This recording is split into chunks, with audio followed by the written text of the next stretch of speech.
Bismillahirrahmanirrahim. Assalamualaikum warahmatullahi wabarakatuh.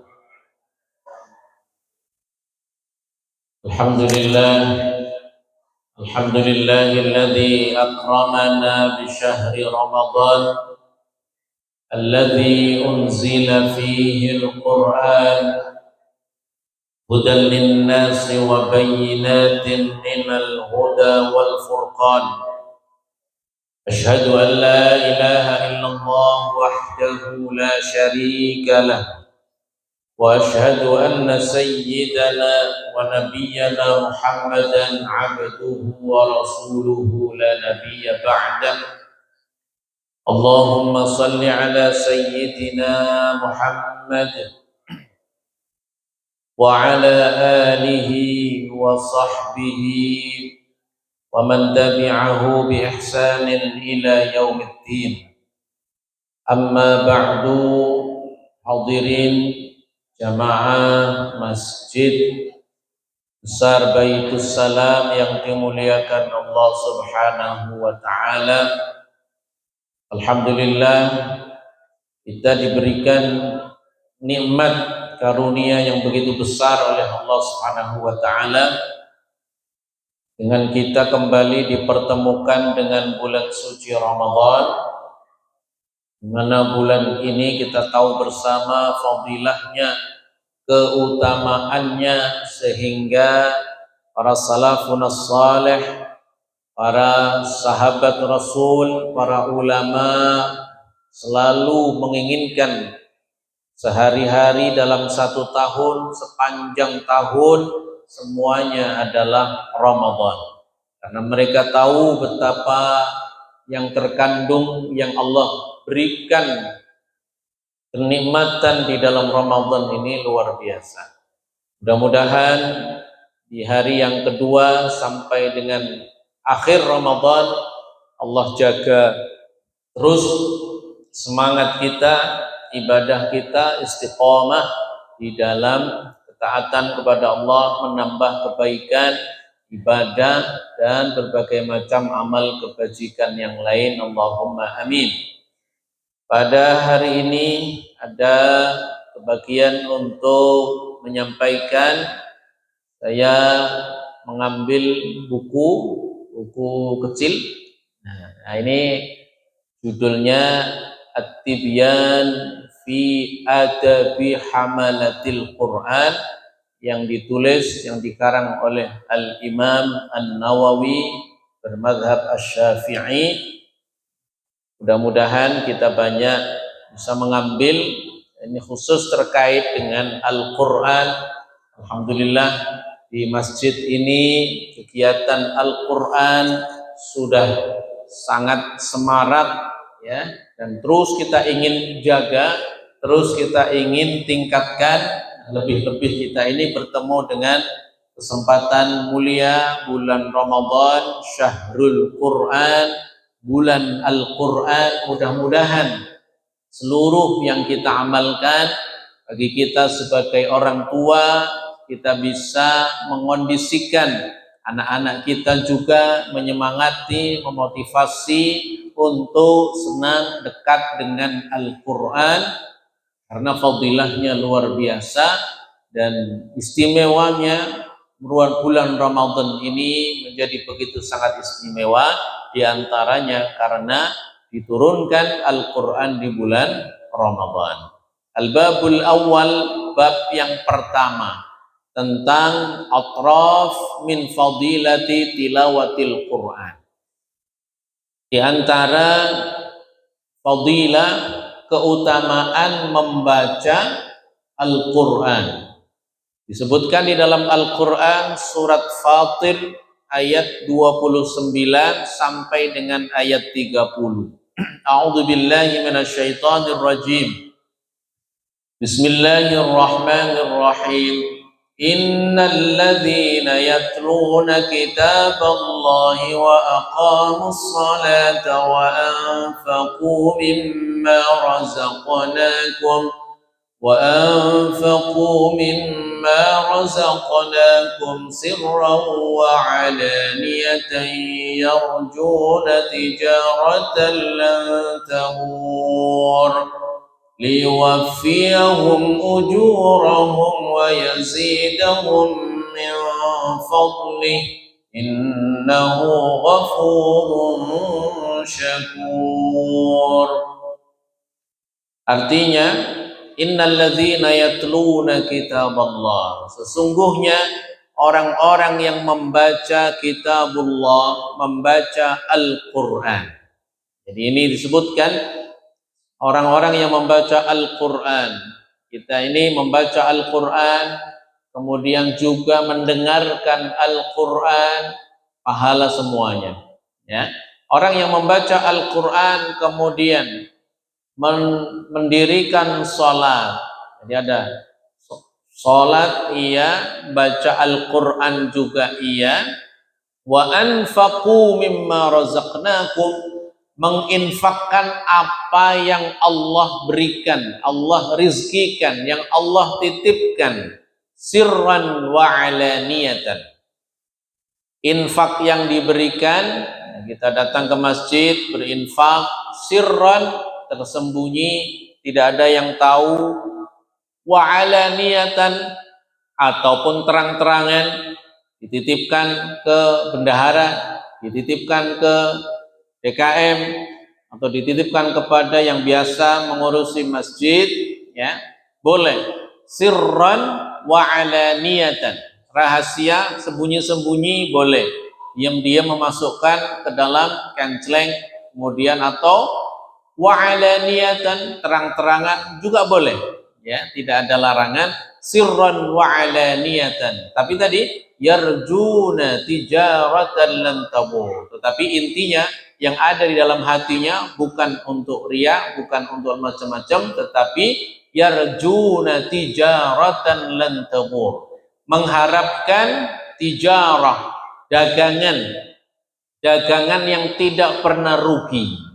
Apa maksudnya dagangan yang tidak pernah rugi? Dagangan yang tidak pernah rugi itu transaksinya adalah antara kita dengan Allah Subhanahu wa ta'ala. Kalau kita infak sedekah, kalau kita sholat, kalau kita membaca Al-Quran, sesungguhnya kita sedang membeli, jual beli dengan Allah Subhanahu wa ta'ala. Dan itu jual beli yang tidak pernah ada ruginya. Kita menyediakan waktu membaca Al-Quran. Kita kalau bagi yang masih sulit membaca Al-Quran perlu perjuangan. Sehingga disitulah ada kesungguhan. Disitulah kita sedang transaksi dan kita diganjar oleh Allah, diberikan imbalan oleh Allah, dibeli langsung oleh Allah Subhanahu wa ta'ala. Kita yang jual tenaga kita, jual kesungguhan kita, ya, dibeli oleh Allah Subhanahu wa ta'ala. Inilah transaksi jual beli lan tabur, yang tidak pernah ada ruginya, yang tidak pernah bangkrut. Inilah transaksi kita, tijarah, dagangan kita kepada Allah Subhanahu wa ta'ala. Ada tiga tadi. Yang pertama tilawatul Quran, kemudian aqamus shalah, kita berangkat dari rumah menuju masjid, kita berdiri sholat, kita ada tenaga, ada perjuangan yang kita lakukan.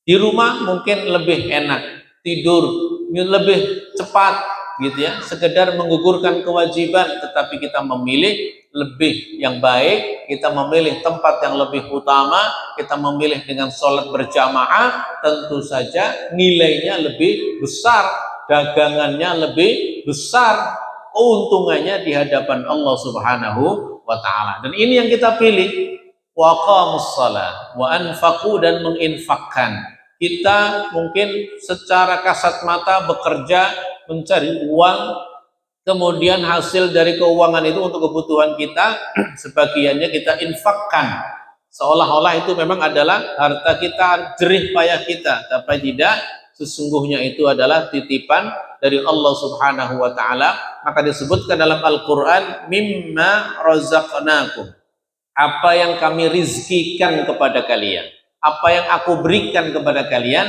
Itu orang yang menginfakkan hartanya, kemudian itu luar biasa. Bagi orang yang belum mendapatkan hidayah, bagi orang yang belum tergerakkan hatinya, mungkin sulit untuk mengeluarkan infaknya, sulit untuk mengeluarkan hartanya. Dan infak ini berbeda dengan zakat.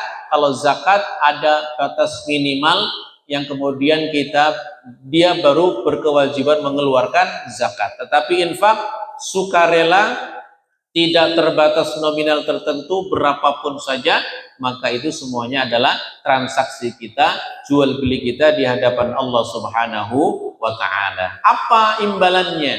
Apa yang kita dapatkan transaksi kita dengan Allah Subhanahu wa Ta'ala? Tenaga yang kita keluarkan, ya, kalau baca Quran, mata kadang-kadang pedes, mata kadang-kadang ngantuk, mata kadang-kadang lelah, tetapi dipaksakan terus untuk mendapatkan kemuliaan, untuk terus bertransaksi dengan Allah Subhanahu wa Ta'ala. Semakin banyak untungnya. Ini yang Allah berikan di ayat yang berikutnya, di ayat yang ke-30, liwaffiyahum ujurahum. Allah akan penuhi pahalanya, ya, wa yazidahum, tidak hanya diberikan pahala, Allah tambahkan min fadlihi, Allah tambahkan keutamaan, fadilah. Ada yang menyebutkan fadilah itu dalam bentuk yang lain, fadlun wabtaghu min fadlillah, carilah, bisa bermakna rizki. Jadi kita yang tadi melakukan ibadah-ibadah ini kemudian diberikan rizki oleh Allah Subhanahu wa Ta'ala. Maka ini transaksi kita dengan Allah, dan ditutup ayat ini dengan innahu ghafurun syakur. Allah maha mengampuni, syakur, yang banyak berterima kasih. Maksudnya apa banyak berterima kasih? Hambanya sudah ngaji, membaca Al-Quran, hambanya sudah tilawatul Quran, sudah sholat, sudah infak, baik rahasia ataupun terang-terangan, Allah langsung memberikan pahala. Tidak ada yang terlewat, bahkan dilebihkan pahalanya, imbalannya oleh Allah Subhanahu wa Ta'ala. Inilah diantara bentuk transaksi kita, jual beli yang tidak pernah bangkrut, jual beli yang tidak pernah ada ruginya, yaitu jual beli kita dengan Allah Subhanahu wa Ta'ala. Kemudian ayat hadis Rasulullah sallallahu alaihi wasallam, wa rawaina an Utsman bin Affan radhiyallahu anhu, kami riwayatkan dari sahabat Utsman ibnu Affan. Kita kenal sahabat Utsman ibnu Affan, sahabat yang dijadikan menantu oleh Rasulullah sallallahu alaihi wasallam, sahabat yang menikahi dua putri Nabi Muhammad sallallahu alaihi wasallam, sehingga beliau disebut sebagai Dzun Nurain, yang mempunyai dua cahaya. Ini adalah sahabat Sayyidina Utsman, sahabat yang terkenal kaya, sahabat yang disebutkan dalam berita bahwa sampai dengan hari ini masih ada rekening atas nama Utsman ibnu Affan. Betapa kekayaannya, bukan hanya 7 turunan, kalau dari sejak dulu sampai hari ini sudah berapa puluh keturunan, masih ada atas nama rekening beliau, menunjukkan betapa kayanya Sayyidina Utsman, yang banyak disebutkan di dalam riwayat sejarah hidup Rasulullah sallallahu alaihi wasallam, banyak memberikan hartanya untuk kepentingan jihad Islam, kepentingan syiar Islam, termasuk banyak membeli sumur, ya, yang dimiliki oleh orang Yahudi, kemudian diwakafkan, dibebaskan, tidak berbayar bagi orang yang ingin mengambil air. Ini adalah fadilah, keutamaan sahabat Utsman ibnu Affan. Apa yang beliau katakan? Qala Rasulullah sallallahu alaihi wasallam, Rasulullah sallallahu alaihi wasallam bersabda, khairukum man ta'allama al-Qur'ana wa 'allamahu. Kata Rasulullah, sebaik-baik kalian adalah yang belajar Al-Qur'an. Nah, maka di sini kita ingin membiasakan namanya belajar tidak mengenal usia. Bapak-bapak yang sudah sepuh nggak apa-apa belajar Al-Quran. Ibu-ibu yang sudah sepuh tidak apa-apa belajar Al-Quran. Hilangkan rasa malu, hilangkan ego, hilangkan gengsi. Karena kita ingin mendapatkan tadi kemuliaan dan kita ingin transaksi jual beli dagang dengan Allah yang tidak pernah rugi dan kita dijadikan sebagai orang yang paling baik. Sebaik-baik kalian adalah yang belajar Al-Quran wa 'allamahu, dan setelah belajar mengajarkannya kembali. Yang sudah mampu, yang sudah bisa, yang sudah belajar sebelumnya, perintahnya adalah mengajarkannya kembali, bukan untuk dirinya sendiri. Yang bisa berbagi, mengajarkan, jangan malu ya, jangan malu untuk mengajarkan kepada yang lain. Insya Allah ini pahalanya luar biasa, kita dijadikan sebagai orang yang terbaik. Nah, kemudian ada juga riwayat yang disampaikan oleh istri Nabi Muhammad SAW, Sayyidah Aisyah radhiyallahu anha. Bukan hanya laki-laki ya, ini yang meriwayatkan ini adalah istri Rasulullah, golongan perempuan. Jadi kita melihat tentang semangat Al-Quran ini tidak didominasi oleh bapak-bapak, tetapi juga ini Sayyidah Aisyah mewakili dari kelompok ibu-ibu. Apa yang Sayyidah Aisyah riwayatkan dari Nabi Muhammad? Qala Rasulullah sallallahu alaihi wasallam, alladzi yaqra'ul Qur'an wa huwa mahirun bihi ma'as safaratil kiramil bararah. Orang yang membaca Al-Quran kemudian bacanya pinter, bacanya lancar, suaranya enak didengar, maka orang seperti itu dibersamai oleh malaikat safaratul kiramil bararah. Maka ini motivasi bagi kita, targetnya adik-adik yang masih belajar Al-Quran sampai lancar, sampai pinter, sampai bisa dengan baik membaca Al-Quran tartil sesuai dengan tajwidnya.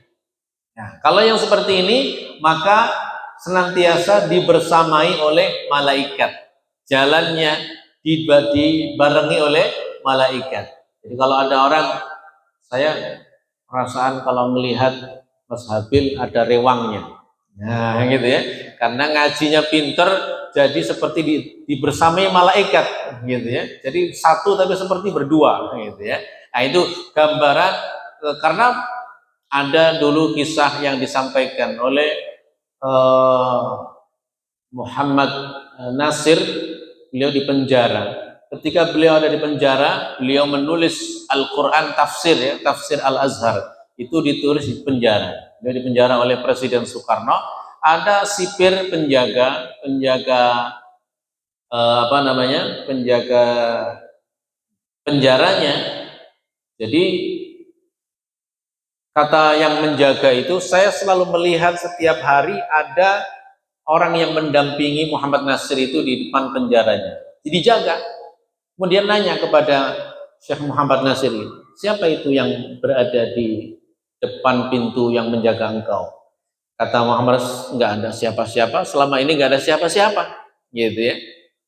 Disitulah menunjukkan bahwa ini membuktikan hadis ini betul bahwa orang yang alim, orang yang mahir dengan Al-Quran dibersamai oleh malaikat. Tapi jangan malah takut. Oh saya takut jadinya gitu ya, bukan jin tapi disertai oleh malaikat. Ma'as safaratil kiramil bararah. Walladzi yaqra'ul Qur'an, lanjutan hadisnya, walladzi yaqra'ul Qur'an wa huwa yatata'ta'u fihi wa huwa syaqqun 'alaihi. Sedangkan orang yang membaca Al-Quran kemudian dia membacanya terbata-bata, susah, kalau bahasa orang Jawa Timur geratul-geratul ya, kayak keong jalannya gitu ya. Bagaimana dengan orang seperti ini? Wa huwa syaqqun, dan dia berat, susah melanjutkan, mungkin satu huruf ke huruf yang lain masih susah, mikir panjang untuk menyambungkannya berat, gitu ya. Seperti ini bagaimana? Wa huwa syaqqun alaihi, orang yang seperti ini mendapatkan 2 pahala. Masya Allah. Jadi jangan berkecil hati. Jadi saya malu nggak bisa baca Quran, baca di rumah aja lah sama YouTube. Masa sama YouTube? YouTube emang bisa betulin? Nggak bisa. Ya, maka ngaji itu perlu ada gurunya. Kalau ngaji dewekan sih bener terus, bener kabeh, langkah salah. Tapi pas di ngaji bareng sama gurunya ternyata banyak yang salah, gitu ya. Nah ini penting. Jadi kita penting tidak merasa sudah betul-betul mampu, tapi terus meningkatkan kualitas bacaan kita sesuai dengan ilmu tajwid. Jadi Masya Allah, yang mahir disertai malaikat, yang masih terbata-bata, masih berat, syakun, berat gitu ya, payah, membutuhkan betul-betul banyak tenaga, energi, tapi tetap mengaji, maka seperti ini mendapatkan 2 pahala. Hadisnya diriwayatkan oleh Bukhari dan Muslim. Masya Allah, ini luar biasa. Artinya ya, apa 2 pahala ini? Yang pertama adalah pahala membaca Al-Quran. Yang kedua adalah pahala kesabaran dan perjuangan dia membaca Al-Quran. Dapat 2 pahala ini. Makanya ini memotivasi kita, dan jangan berkecil hati untuk terus belajar Al-Quran. Kemudian hadis yang diriwayatkan oleh sahabat Nabi, an Abi Musa al-Ash'ari qala Rasulullah sallallahu alaihi wasallam, Rasulullah sallallahu alaihi wasallam bersabda, "Matsalul mu'min alladzi yaqra'ul Qur'an, matsalul utrujjah." Perumpamaan orang mukmin yang membaca Al-Qur'an seperti buah utrujjah. Pernah dengar buah utrujjah? Belum ya? Nggak ada di sini kayaknya. Ini bisa jadi buahnya tidak ada tumbuh di Indonesia. Nah, tapi di sini ada penjelasannya. Yang disebut dengan buah utrujjah itu rihuha thayyibun. Aromanya kalau dicium itu wangi. Buah apa? Kalau buah yang biasanya kan ada ya, buah yang ada wanginya, tapi ada yang nggak ada wanginya. Nah ini utrujjah ini buah yang aromanya wangi, wa ta'muha thayyibun, tidak hanya aromanya yang wangi, tapi rasanya juga enak, wangi dan enak. Ini perumpamaan orang mukmin yang membaca Al-Quran. Jadi kalau orang mukmin yang rajin baca Quran, wangi dan perilakunya juga baik. Nah gitu ya, seperti buah utrujjah. Jadi kalau lewat itu menyenangkan, gitu ya. Pernah nggak kita melihat orang itu sebel banget? Gitu ya. Pernah nggak kita melihat orang itu menjengkelkan? Ini melihat orang ini kok jengkel ya, gitu ya. Nah, tapi jangan dituduh, oh ini orang nggak pernah baca Quran, jangan juga, nggak boleh, gitu ya. Nah, ini salah satu di antara perumpamaan orang mukmin ya, yang mukmin yang membaca Al-Quran seperti buah utrujjah. Nah, utrujjah. Bisa ada juga mungkin di Indonesia ada, ya. Mungkin namanya bukan utrujjah, tapi karakternya sama seperti utrujjah, yaitu wangi, enak baunya, ya. Kemudian rasanya juga enak. Ini perumpamaan orang mukmin yang membaca Al-Quran. Kemudian wa matsalul mu'min allazi la yaqra'ul Quran. Perumpamaan orang mukmin tapi nggak baca Quran. Ya, gimana ini? Kalau tadi Quran yang mukmin yang membaca Quran. Nah ini sekarang perumpamaan orang mukmin yang nggak baca Quran. Masalut tamrah, seperti kurma. Kurma nggak ada. la rihalaha, nggak ada aromanya kurma itu, ya kan? Kurma itu kalau kita lihat bentuknya beda-beda, tapi pas dicium nggak ada baunya, betul ya? Itu perumpamaan orang mukmin yang nggak baca Quran. La rihalaha, tidak ada aromanya.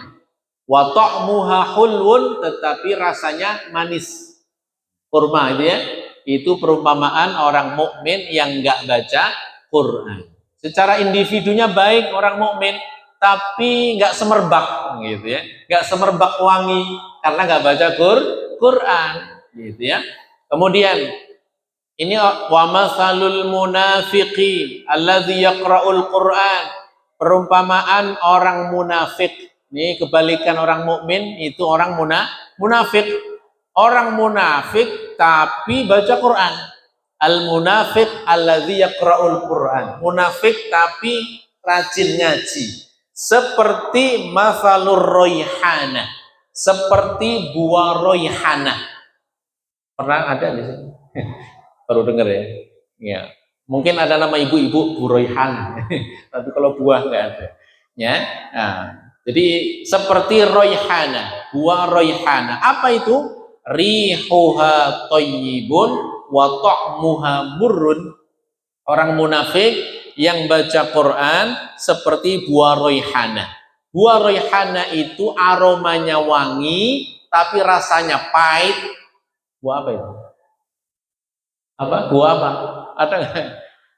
Yang seperti royhana, aromanya wangi, tapi pas dimakan pahit. Berarti apa? Gedang mentah. Pisang belum matang gitu, pahit. Tapi kalau belum matang juga nggak ada baunya ya, nggak ada aromanya. Nah, ini perumpamaan orang munafik tapi baca Quran. Jadi ada wanginya, tapi dalamnya pahit. Nah, ini orang munafik yang baca Quran. Luarnya baik, luarnya bagus, tapi dalamnya pahit. Ini orang munafik yang baca Quran. Wa mathalul munafiqi alladzi la yaqra'ul Quran. Nah, perumpamaan orang munafik nggak baca Quran. Gimana ini? Mathalul munafiq alladzi la yaqra'ul Quran kamathalil hamzalah. Perumpamaan orang munafik yang nggak baca Quran seperti buah hamzalah. Laisa laha rihun, buahnya nggak ada aromanya, ta'muha murrun, rasanya pahit. Oh, nggak ada bau-baunya, enaknya nggak ada, rasanya pahit. Berarti buah apa itu? Buah sih enak-enak kalau di sini ya. Nah, ini jadi orang munafik yang nggak baca Quran seperti buah hamdalah, nggak ada bau wanginya dan juga rasanya pahit. Nah, coba dicari sendiri buah yang nggak enak dan nggak ada aromanya. Hadis diriwayatkan Imam Bukhari dan Muslim. Kemudian dari sahabat Umar ibnul Khattab, sahabat Ani bin Umar ibnul Khattab radhiyallahu anhu. Sahabat Umar bin Khattab ini sahabat juga menjadi putrinya dinikahkan dengan Rasulullah Shallallahu Alaihi Wasallam. Jadi sahabat-sahabat yang hebat yang menjadi pemimpin khalifah setelah Rasulullah, selain mempunyai ikatan perjuangan dakwah dengan Nabi Muhammad, dikuatkan juga dengan ikatan pernikahan. Jadi Abu Bakar dinikahkan dengan putrinya yang bernama putrinya Abu Bakar dinikahi oleh Rasulullah, yaitu Sayyidah Aisyah. Putrinya Umar bin Khattab juga dinikahkan dengan Rasulullah Shallallahu Alaihi Wasallam yang bernama Hafsah. Ya, kemudian putrinya Rasulullah dinikahkan, dua orang dinikahkan dengan Utsman ibnu Affan radhiyallahu anhu, Ruqayyah dan Ummu Kulthum. Ya, Pertama meninggal, kemudian dinikahkan kepadanya yang kedua kali, putri yang lain. Kemudian sahabat Ali bin Abi Thalib juga dinikahkan dengan putrinya Rasulullah, Fatimah Az-Zahra. Nah, ini riwayat yang disampaikan oleh Umar bin Khattab radhiyallahu anhu, anna Nabi sallallahu alaihi wasallam qala, Rasulullah sallallahu alaihi wasallam bersabda, innallaha yarfa'u bihadzal kitabi aqwaman wa yadha'u bihi akharin, rawahu Muslim.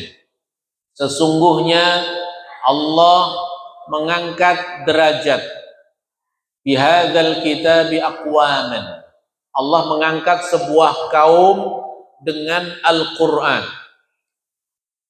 wa yadha'u bihi akharin, dan Allah merendahkan sebuah kaum dengan Al-Qur'an. Kita bayangkan kalau masyarakat kita yang ada di sekeliling Masjid Baitus Salam semuanya ahlul Quran, lancar ngaji Qur'annya, kemudian punya hafalan Al-Quran, mengerti sebagian dari isi kandungan Al-Quran, saya yakin berdasarkan hadis ini maka Allah akan mengangkat derajat, taraf kehidupan dan kualitas sebuah kaum, bangsa ini, desa ini, RW ini diangkat oleh Allah Subhanahu wa taala. Ya. Maka ini bisa menjadi bukti, ya. Saya ingin bercerita tentang apa yang ada di Gaza. Gaza itu dibombardir selama 2 tahun.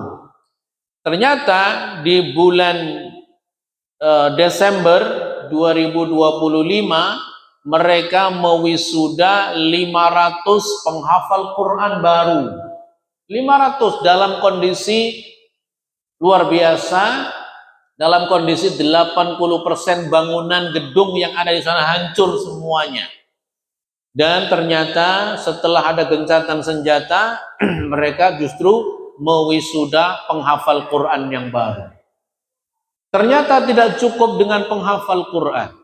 Banyak di antara penghafal Quran itu mereka di kampus Universitas Gaza, Universitas Islam Gaza, mereka mewisuda 400 dokter.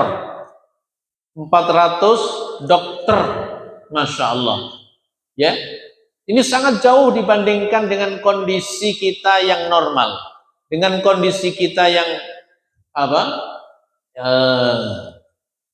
aman, kondisi kita yang tidak ada gangguan apapun. Ya, ternyata mereka mempunyai keajaiban, yaitu karena mereka mengamalkan hadis ini.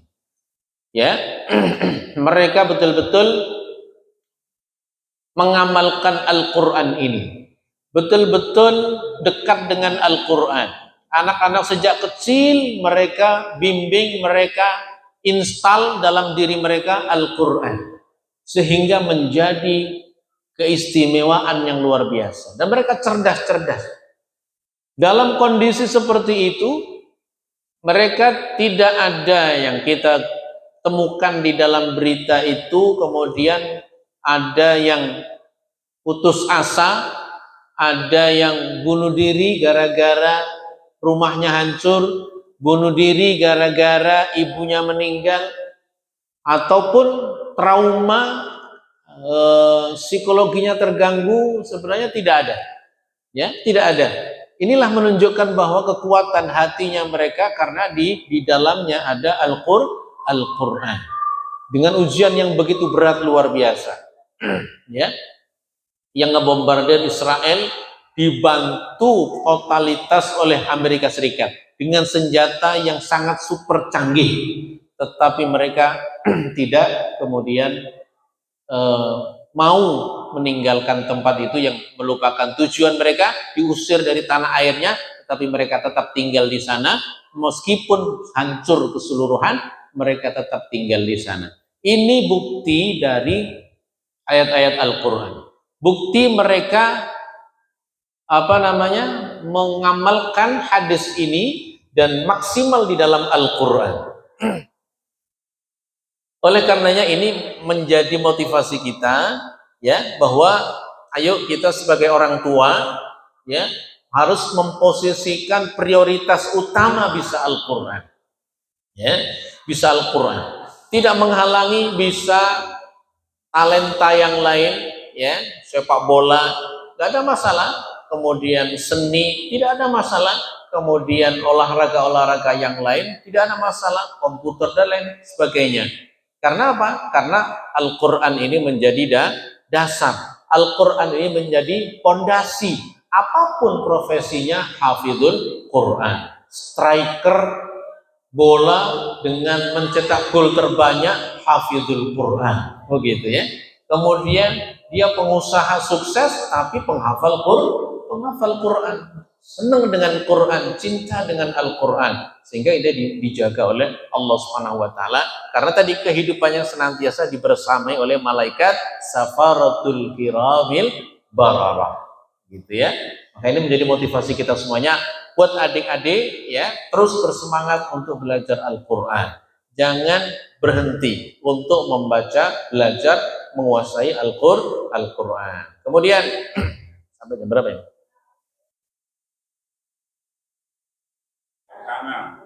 Wes dah, berangkat. Berangkat kantor. Wa an Abi Umamah, tambah satu hadis. Wa an Abi Umamah Al-Bahili, dari Abi Umamah Al-Bahili qala sami'tu Rasulullah sallallahu alaihi wasallam yaqul, saya mendengar Nabi Muhammad sallallahu alaihi wasallam bersabda, Iqra'ul Qur'an fa innahu ya'ti yaumal qiyamati syafi'an li ashabihi. Rawahu Muslim. Saya mendengar Nabi Muhammad sallallahu alaihi wasallam bersabda, apa yang disabdakan oleh baginda Nabi Muhammad, Iqra'ul Qur'an, bacalah Al-Qur'an. Nah, gitu ya. Baca. Pokoknya baca aja, mau bisa, mau lancar, baca Quran. Ya. Fa innahu ya'ti yaumal qiyamati syafi'an. Nanti di hari kiamat, Quran itu datang. Di hari kiamat, Quran itu datang.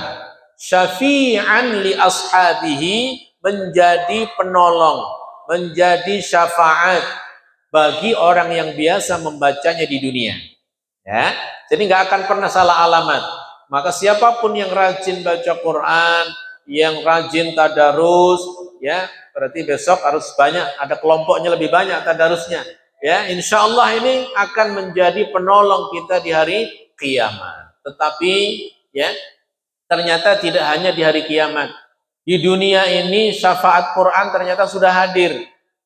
Ya, sekarang ada beasiswa, ada masuk perguruan dan masuk ke sekolah menggunakan jalur prestasi Al-Quran, ya, yang hafal Al-Quran minimal 5 juz, dia setara dengan juara 1 tingkat kabupaten. Lomba apapun juara 1, nah itu sama dengan disetarakan orang yang hafal Quran 5 juz disetarakan dengan juara 1 cabang lomba apapun tingkat kabupaten. Kalau punya hafalan 10 juz, maka dia seperti juara 1 tingkat provinsi. Ya. Kemudian kalau hafal 15 juz, maka dia seperti juara 1 tingkat nasional. Ini adalah syafaat Al-Quran di dunia. Beberapa kampus sekarang memberikan beasiswa bagi yang hafal Quran 30 juz, beasiswa. Berarti ini adalah bentuk syafaat Quran di dunia sebelum nanti di akhirat. Kan memudahkan, orang tuanya jadi terbantu, orang tua jadi beban biayanya terkurangi karena prestasi Al-Quran. Karena apa? Kenapa yang dipilih Al-Quran? Karena yang hafal Quran itu bukan AI, ya, itu asli kesungguhan, ya, pasti dia orangnya sungguh-sungguh, Ya, orang yang hafal Quran itu nggak mungkin orang yang tidak sungguh-sungguh. Maksudnya dia sampai hafal itu adalah mempunyai bekal secara semangat belajarnya, dia semangat belajar, tidak mungkin dia tiba-tiba hafal, tapi pasti ada proses menghafal. Maka seperti itulah orang yang terbukti sudah sungguh-sungguh yang akan diberikan beasiswa. Ya, ini salah satu bentuk tadi ya, Iqra'ul Quran, bacalah Al-Quran, karena sesungguhnya Al-Quran nanti menjadi penolong di hari kiamat. Dalam hadis yang lain, as-siyamu wal Qur'anu syafi'ani yasfa'ani yaumal qiyamah. Nanti puasa dan Al-Quran dua-duanya menjadi syafaat, menjadi penolong nanti di hari akhirat. Ya, nanti datang Quran kepada Allah, ya Allah, syafi'fina lahu. Ya Allah, jadikan aku menjadi penolong baginya ya Allah. Jadi Quran yang datang kepada Allah memohon, ya Allah, jadikan aku sebagai penolongnya ya Allah. Dulu di dunia dia karena dia tidak tidur, dia terhalang matanya untuk tidur, dia buka mata terus demi membaca aku ya Allah. Itu Al-Quran nanti datang di hari kiamat. Begitu juga puasa datang kepada Allah, ya Allah, syafi'ni lahu, ya jadikan aku menjadi penolong baginya ya Allah. Dulu mana'tuhu minat ta'am, dulu saya larang dia makan di siang hari. Demi puasa dia menahan dirinya dari makan dan minum, maka nanti di hari akhirat mereka ini Al-Quran dan juga puasa akan datang menjadi syafaat bagi kita semuanya. Ya, mudah-mudahan ini ada manfaatnya, ada ayat Al-Quran, hadis 1, 2, 3, 4, 5 hadis. Ya, nanti kalau ada kesempatan kita lanjutkan pada pertemuan berikutnya insya Allah. Mudah-mudahan Allah Subhanahu wa taala karuniakan kita rasa cinta, butuh kita kepada Al-Qur'an. Imam Syafi'i mengatakan al-ibadat mu'allalatun bi masalihil khalqi. Semua ibadah yang Allah wajibkan, yang Allah perintahkan, yang Allah sunnahkan sesungguhnya adalah untuk kemaslahatan kita. Mau baca Quran, puasa, sholat, sodakoh, semuanya pada dasarnya adalah untuk kebaikan kita. Bukan untuk Allah, tetapi kembali kepada kita. Maka mari kita sambut bulan Ramadan dengan berbagai macam amal ibadah, semuanya adalah untuk kebaikan kita. Mudah-mudahan ada manfaatnya. Ini yang bisa kita hadirkan. Mari kita doa bersama. A'udzubillahi minasyaitonirrajim. Bismillahirrahmanirrahim. Alhamdulillahirabbil alamin. Hamdan syakirin, hamdan dzakirin. Ya Rabbana lakal hamdu kama yanbaghi li jalali wajhikal karim wa 'azimi sultanik.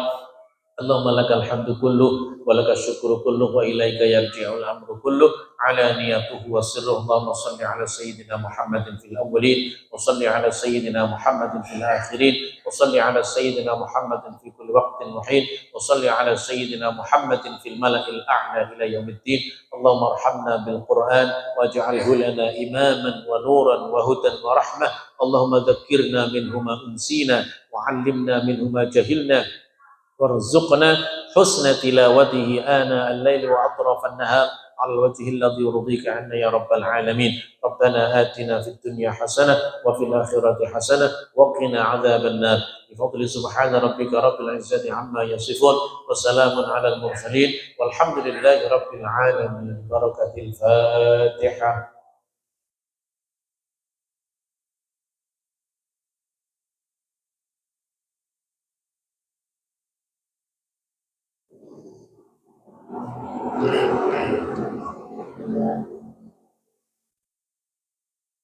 Assalamualaikum warahmatullahi wabarakatuh.